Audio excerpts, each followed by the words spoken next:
Sir आपका नाम? Abdul Gani Bhat, block development council, block Kastigarh. Sir मुझे पता है कि परसों एक हादसा होता है जो भरसवा में आप भी मौजूद थे वहाँ पे, तो क्या कहना है उसके बाद उन पर एफ लगाई गई, तो क्या वजूहत हुई वहाँ पे? 25 तारीख को हम भदरवा जा रहे थे, मेरे साथ में और भी बीडीसी चेयरपर्सन थे। तो भदरवा के रोड में एक जगह कुलशाड़ी पंचायत के सरपंच और बाकी सरपंच हजरात भी उनके साथ में थे। उन्होंने रोड वहाँ ब्लॉक किया हुआ था। उन्होंने एक प्रोटेस्ट किया था कि हमारे कुलशाड़ी गांव के लिए कई अरसा से रोड जो है वो बेकार पड़ी हुई है, और हमने कई बार डिस्ट्रिक्ट एडमिनिस्ट्रेशन को आगाह किया कि इस रोड को जल्द अज जल्द कंप्लीट करके लोगों की मुश्किलात का अजाला करें, लेकिन नहीं हो पाया। और उनका कहना है कि हमने फारूक खान साहब जो एडवाइज़र थे उनको पहले भी भदरवा जब आए थे उनको बताया था, तो उनने ये विश्वास दिया था कि हम इस रोड को जल्दी कामयाब करवाएंगे, काम इसका लगाएंगे और आगे काम करके इस आप लोगों की सहूलियत जो है वो आपको मिल जाएगी। तो नहीं हुआ। तो आज उन्होंने बोला कि आज हमने फिर जब सुना कि यहाँ खान साहब आ रहे हैं, एडवाइज़र साहब आ रहे हैं, तो हमने इस रोड को अभी बंद इसलिए किया कि हमारे रोड का काम जल्दी से जल्दी किया जाए। उन्होंने बड़ा पुरअमन प्रोटेस्ट किया। उन्होंने कोई गलत नहीं बताया, कोई गलत लैंग्वेज इस्तेमाल नहीं की। जो भी उस जो उन्होंने प्रोटेस्ट किया था, क्या उसमें जो कोविड के प्रोटोकॉल्स है क्या वो फॉलो किए गए? हाँ बिल्कुल। देखिए वो चेयर्स पे बैठी हुई थी लेडीज़, मास्क लगे हुए थे। कोविड का जो भी प्रोटोकॉल था वो उन्होंने रखा हुआ था और डिस्टेंस रखा हुआ था। बीच में क्या है कि जब वहाँ पे डीसी साहब, एसएसपी साहब और डीएसपी साहब वगैरह पहुँचे तो उन्होंने थोड़ा सा नज़दीक आने की कोशिश की सब लोगों ने। फिर भी उन्होंने कोविड को ध्यान में रखते हुए जो भी SOPs थे वो फॉलो किए। और उसके बाद जब वहाँ पे खान साहब पहुँचे और उन्होंने उनके साथ 10-15 मिनट में बात की और उनको विश्वास दिया कि ये रोड आपका बन जाएगा, आप प्रोटेस्ट को हटा दीजिए, आप रोड को खाली कीजिए। और मैं ये यकीन देता हूँ आपको कि मैं एडमिनिस्ट्रेशन को अभी जाते ही मीटिंग में बोल दूँगा कि ये रोड जो आपकी कुलशाड़ी की रोड है ये निकलनी चाहिए और जल्दी इसका हल होना चाहिए और आप लोगों को ये सुविधा मिल जाएगी। सर इसके अलावा अगर एफआईआर की बात करें तो जिला एडमिनिस्ट्रेशन ने जो उन पर एफआईआर लगी, तो क्या कहना है आपको एफआईआर? देखिए एफआईआर के बारे में हम जितने भी बीडीसी हैं या डीडीसी हैं या PRI के सरपंच हजरात हैं, पंच हजरात हैं, सब खिलाफ हैं। क्योंकि लोगों का हक है प्रोटेस्ट करना, लोगों का हक है डिमांड देना। अगर लोग डिमांड करते हैं और पुरअमन प्रोटेस्ट करते हैं तो उस पर एफआईआर नहीं लगनी चाहिए। कल ये गलत मैसेज, और हम इस प्रोटेस्ट करने वाले जो लोग थे हम उनके साथ में हैं और हम साथ अब भी रहेंगे और आगे के लिए भी रहेंगे। और हम वहाँ पे खड़े थे, हमने देखा कि उनने कभी भी कोई भी गलत बात नहीं बताई। वहाँ का जो सरपंच है साजिद साहब, हमने उनसे भी बात की। मेरे साथ में और भी चेयरपर्सन 4-5 आदमी थे, उनने भी उनसे पूछा। उनने क्लियर बोला कि हम प्रोटेस्ट कर रहे हैं, पुरअमन प्रोटेस्ट कर रहे हैं और अपना हक ले रहे हैं और मांग रहे हैं। एफआईआर करना एडमिनिस्ट्रेशन का बहुत बड़ा गलत फैसला है, ऐसा नहीं होना चाहिए। कल हम भी प्रोटेस्ट करेंगे। जब देखिए प्रोटेस्ट क्यों होता है, अगर एडमिनिस्ट्रेशन या गवर्नमेंट फेलियर ना हो तो लोग तभी प्रोटेस्ट करते हैं। अगर वहाँ एडमिनिस्ट्रेशन या गवर्नमेंट फेलियर ना हो तो कोई प्रोटेस्ट नहीं होगा। अगर उन लोगों को रोड पहले दी गई होती तो वो क्यों प्रोटेस्ट करते? हमारे भी प्रोटेस्ट चलेंगे जब नहीं कर। अब हमें 1.5 साल हो गया बीडीसी बने हुए। हमने कई बार इनको बोला कि हमारे ब्लॉक में कुछ कमियां हैं, जब ना अभी तक ना हुई। हाँ, हम भी तो प्रोटेस्ट करने के लिए तैयार हैं, लेकिन अब हम फिर भी एज ए बीडीसी चेयरपर्सन हमारा इस वक्त गवर्नमेंट के साथ लिजान है। हम चाहते हैं कि पुरअमन तरीके से अगर हर सारे मसले हल होंगे तो प्रोटेस्ट करना ठीक नहीं है, लेकिन एफआईआर लगाना भी ठीक नहीं है। गवर्नमेंट ने जो फैसला लिया है जो एफआईआर लगाएगी वो सरासर बिल्कुल गलत है और वो हम कंडम करते हैं इस चीज़ को। एफआईआर नहीं लगनी चाहिए। इंडिया में इतनी प्रोटेस्ट होते हैं, फिर उनके खिलाफ एफआईआर क्यों नहीं लगता है? हाँ, वो प्रोटेस्ट अगर गलत करते या कोई गलत लैंग्वेज इस्तेमाल करते या कहीं कोई बुरा भला बोलते, मारपीट करते, फिर एफआईआर लगनी ज़रूरी होती है। लेकिन वो पुरअमन प्रोटेस्ट करते। और मैं सलूट करता हूँ वहाँ के लेडीज़ को जो पूरे इत्मीनान से बैठी थी, वो प्रोटेस्ट में शामिल थे और डिस्टेंस रखे कुर्सियों पे बैठे हुए थे और नाराबाजी कर रहे थे। कोई गलत नहीं उन्होंने बोला, फर्स्ट क्लास प्रोटेस्ट उन्होंने किया। जो है जिला एडमिनिस्ट्रेशन की तरफ से बिल्कुल हम पूरे PRI, पूरे BDC DDC जितने भी हमारे लिंक्स हैं, जितने भी हमारे दोस्त हैं, पूरे JNK में ये सारे बोलते हैं कि ये गलत है, एफआईआर लगनी जो है वो गलत है, नहीं लगनी। इसके अलावा आपके ब्लॉक की बात करें तो आए दिन आपके ब्लॉक से जो है 3 चीज़ें बाहर निकल आती है। या तो एक चीज़ होती है तहसीलदार, या तो BDO। क्या कहना चाहेंगे इसके बारे में? देखिए मैं आपको बहुत एक अच्छा सवाल आपने किया। मैं आपको ये बोलना चाहता हूँ कि बदकिस्मती हमारे काश्तगढ़ ब्लॉक की ये है कि मैं 1.5 साल से वहाँ पे चेयरपर्सन बना हूँ। मैंने 1.5 साल से एडमिनिस्ट्रेशन से और गवर्नर इंतज़ामिया से ये मांग की कि तहसील है लेकिन तहसीलदार नहीं है, बीडीओ है, ब्लॉक ऑफिस है लेकिन बीडीओ नहीं है, नायब तहसीलदार पोस्ट भी नहीं है, और टापनील में नायब तहसीलदार पोस्ट है लेकिन वहाँ नायब तहसीलदार नहीं है। डिग्री कॉलेज में इस वक्त अगर बच्चे पढ़ रहे हैं वो दूसरी प्राइवेट किसी बिल्डिंग में पढ़ रहे हैं, उस डिग्री कॉलेज का काम भी शुरू नहीं हुआ है जबकि उसका टेंडर भी हो गया है। प्रिंसिपल हायर सेकेंडरी गुरमुल और कास्तीगढ़ वहाँ पे प्रिंसिपल नहीं है। ऐसे ही हमारे जो भी हाई फाई अदारे हैं वहाँ पे एडमिनिस्ट्रेशन की लापरवाही और गवर्नर इंतज़ामिया की लापरवाही है कि अगर तहसीलदार नहीं होगा तो लोग क्या काम करेंगे और लोगों का लोग कितने मुश्किलात में हैं। अगर न्यूटाई पीएचसी है गागला सामठी में और कास्तीगढ़ में, वहाँ एमबीबीएस डॉक्टर नहीं है, वहाँ स्टाफ नहीं है, तो लोग क्या कहाँ जाएंगे इलाज करने? जब डॉक्टर नहीं है तो किसके पास जाएंगे? मेरा एक सवाल जो रहेगा यहाँ पे कि कुछ टाइम पहले जो एक डॉक्टर को वहाँ पे निकाला गया या खुद चले गए, तो क्या रीज़न है? क्या आपको लगता है कि डॉक्टर जो उसमें गलत है?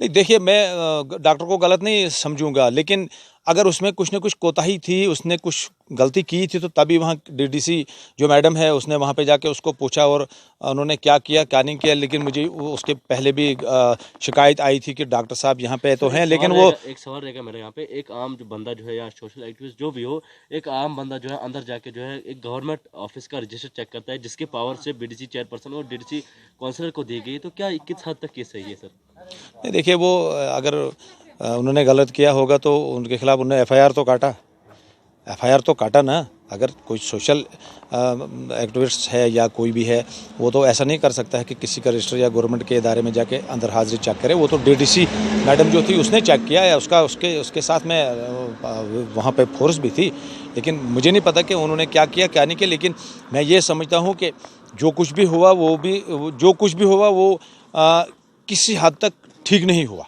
क्योंकि अगर डॉक्टर ड्यूटी नहीं दे रहा तो उसको 1-2 वार्निंग देनी चाहिए थी। अगर वो उसके बाद नहीं देता ड्यूटी तो फिर अगर ऑर्डर रहेगा मेरे यहाँ पे कि वीडियो न बैठने का कारण या तहसीलदार न बैठने का कारण, बीडीओ और तहसीलदार साहब न बैठने का कारण सबसे बहुत हमारे लोगों की मुश्किलात का सामना हमारे लोगों को करना पड़ता है, क्योंकि बीडीओ ऑफिस है, बीडीओ अटैच ये क्या नाम है, बीडीओ जो है उनको तो एडिशनल चार्ज है, वो तो वहाँ 2 दिन या 3 दिन आके बैठेंगे भी या बैठते भी हैं, लेकिन जो लोगों के काम है वो नहीं हो पा रहे हैं। और तहसीलदार साहब को भी वहाँ पे एडिशनल चार्ज, डोडा से जो हेडक्वार्टर पे तहसीलदार साहब हैं बहुत अच्छा काम कर रहे हैं और उनको 2-3 चार्ज और भी हैं, मगर लोगों की मुश्किलात कैसे वो हल करेंगे जब उनको 1 दिन टर्न आती है या 2 दिन कास्तीगढ़ तहसील हेडक्वार्टर में या तहसील दफ्तर में बैठने की। लोग तो परेशान है ना, क्योंकि अगर एक मजदूर कहाँ लुलूर से या गुरमुल दंदल या उधर खाती जाडा शहपाल से या टापनील से आएगा उनके पास कोई नकल लेने के लिए, तो उस बेचारे को तो 3 दिन 4 दिन चलना पड़ेगा। उसके बाद फिर 1 दिन जब कहीं वहाँ पे तहसीलदार साहब बैठेगा और तभी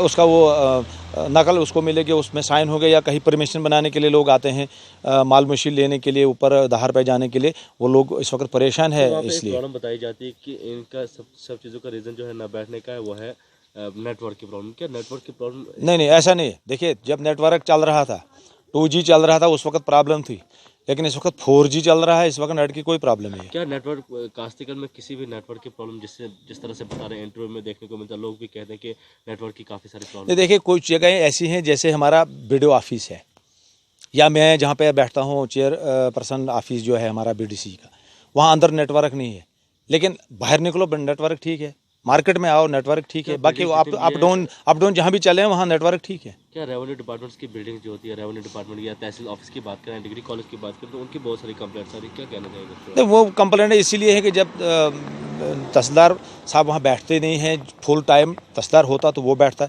जैसे पहले पिछले 1 साल पहले वहाँ पे तहसीलदार फुल टाइम बैठा था, कोई कंप्लेंट किसी की नहीं थी। बीडीओ जब नज़ीर साहब था वो आके बैठता था और उसके दौरान में कोई कंप्लेंट नहीं है। जब से उन्होंने आना बंद करे। जब से वो रिटायर हो गए तब से जब वीडियो नहीं बैठेंगे वहाँ पे, आएंगे नहीं, फुल टाइम वीडियो होता, वो बैठता, वो आता, वो काम करता, फुल टाइम तहसीलदार होता, वो आके बैठता, काम करता, लोगों की मुश्किलात पूरी हो जाती, हल हो जाती। इस तरह से प्रिंसिपल वहाँ पे नहीं है तो बच्चे परेशान हैं। 3 साल से प्रिंसिपल वहाँ न्यू टाइप पे ये जो बनी है मॉडल हायर सेकेंडरी, उसमें प्रिंसिपल नहीं है, उसमें बाकी पोस्टें भी नहीं हैं जो होनी चाहिए थी, क्योंकि मॉडल हायर सेकेंडरी बनी है। तो मॉडल हायर सेकेंडरी में जब बाकी पोस्टें हैं वो जब फिलअप नहीं है, प्रिंसिपल की पोस्ट फिलअप नहीं है, तो बच्चे तो परेशान हैं। वहाँ तो स्कूल बच्चे कैसे जाएंगे। उसके बाद गुरमुल की हायर सेकेंडरी है और गुरमुल में भी प्रिंसिपल नहीं है, बाकी स्टाफ नहीं है। तो परेशानी तो है ही। हमारे ब्लॉक में तो सबसे बड़ी परेशानी यही है कि वीडियो नहीं है फुल टाइम, तहसीलदार नहीं है, प्रिंसिपल नहीं है और डॉक्टर नहीं है। 2 पेशियाँ हैं हमारी, कास्तेगढ़ और सामठी गागला, कोई डॉक्टर, कोई MBBS डॉक्टर, कोई स्टाफ नहीं है। ऐसे भी सब सेंटर जहाँ जहाँ भी है हमारे ब्लॉक में है, चाहे वो गुरमुल हो, कुड़धार हो, ललूर हो या धंधल हो या हमारे अपर लवर मंदार AB में हो या कास्तेगढ़ के गिरदमा में जितने भी सब सेंटर हैं उनमें मेडिकल असिस्टेंट नहीं है। नर्सें हैं बेचारी, तो वो तो कर रही हैं अपना काम, लेकिन मेडिकल असिस्टेंट का होना ज़रूरी है। जहाँ डॉक्टर ज़रूरी है वहाँ डॉक्टर होना चाहिए। तो लोग तो परेशान हैं और हम तो 1.5 साल से चीख रहे हैं, चला रहे हैं, एडमिनिस्ट्रेशन को वार्निंग दे रहे हैं कि हम आपके दफ्तर में आके, हम DC साहब के दफ्तर में आके और हेडक्वार्टर पे आके धरना करेंगे, प्रोटेस्ट करेंगे, लेकिन यहाँ किसी को टस से मस नहीं हो रहा है। अब हमने 25 तारीख को फिर जो एडवाइज़र आए हुए थे खान साहब, उनको भी बोला है कि हमारी ये मुश्किलात हैं। उनने हमें विश्वास दिया है कि आप रुकिए, आपकी सारे जो भी आपकी कंप्लेंटें हैं, जो भी आपकी डिमांडें हैं, ये पूरी करेंगी और आप मतलब कि LG साहब के जो एडवाइज़र फारूक खान साहब थे, उन्होंने इस हाँ, चीज़ को एक्सेप्ट किया। उसने एक्सेप्ट किया, क्योंकि जब मैंने बोला, खासकर मैंने जब वहाँ पे बोला कि सर ब्लॉक खाली पड़ा हुआ, गवर्नमेंट क्या कर रही है, गवर्नमेंट तो बहुत बड़े दावे कर रहे हैं, हमारे पास ना डॉक्टर है, ना तहसीलदार है, ना फुल टाइम BDO है, ना प्रिंसिपल है, और बाकी जो भी हमारी छोटी मोटी जो डिमांडें हैं वो है ही नहीं वहाँ पे। मैंने 10 डिमांडें उनको 12 डिमांडें लिख के दी है, रिटर्न में दी है, मेमोरेंडम बना के दिया है। उसके अलावा भी मैंने और भी कुछ रोडों के बारे में बताया। हमारा जैसे ललूर का रोड है, जो बेचारा एक आदमी उठा के लेता है बोझ अपने देसा रोड से 8-10 किलोमीटर उठा के अपना पिट्ठू ले रहा है, और उनके लिए कितना मुश्किल है। उसके बाद वहाँ पे रोड होनी चाहिए। अलावा हमारे जो ब्लॉक में इस वक्त पानी की कमी है, ये पाइपों की कमी है, बिजली की कमी है, पोल्स कम है, कहीं जगहों पर ट्रांसफार्मर की प्रॉब्लम्स है। जैसे हमारा कुड़धार का एक एरिया पड़ता है हाड़ी लग के ऊपर, वो क्या नाम है, वहाँ पे कुड़धार BA में ही पड़ता है, वहाँ पे अभी तक बिजली नहीं है उन लोगों को। ट्रांसफार्मर वहाँ पड़े हुए हैं, जो शिलाका कंपनी है उन्होंने छोड़ दिए हैं वहाँ, लेकिन उन लोगों को कोई बिजली अभी तक नहीं मिली है। अनइलेक्ट्रिफाई एरिया है वो कुड़धार BA में। जितने भी आपकी लीगल डिमांड थी, कि मानने की बात है कि LG एडवाइज़र फारूक खान साहब ने उन सब चीज़ों को एक्सेप्ट कर लिया। देखिए, उन्होंने एक्सेप्ट किया। मैंने उनको ये भी बोला कि एडवाइज़र साहब, अगर हम उन लोगों की डिमांड आपको न दें जो लोग इस वक्त परेशान है, कहीं रंग से, कहीं फैसिलिटी उनको नहीं मिल रही है, अगर हम आपको ये ना दें, बताएं, उनकी डिमांड ना बताएं, तो हमें बहुत बड़ा गुनाह है, क्योंकि हमको चुन के भेजा है उन लोगों ने, और अगर आप ना सुनोगे तो फिर आपको भी गुनाह है। इसलिए खुदारा इस मसले को, इन डिमांडों को, इन प्रॉब्लम्स को हल कीजिए, खुदारा हल कीजिए, ताकि आपके लिए भी दुआ करेंगे वो लोग, और हमारा भी फ़र्ज़ बनता है, हमें भी दुआ करेंगे। बहुत बहुत शुक्रिया चेयरमैन साहब।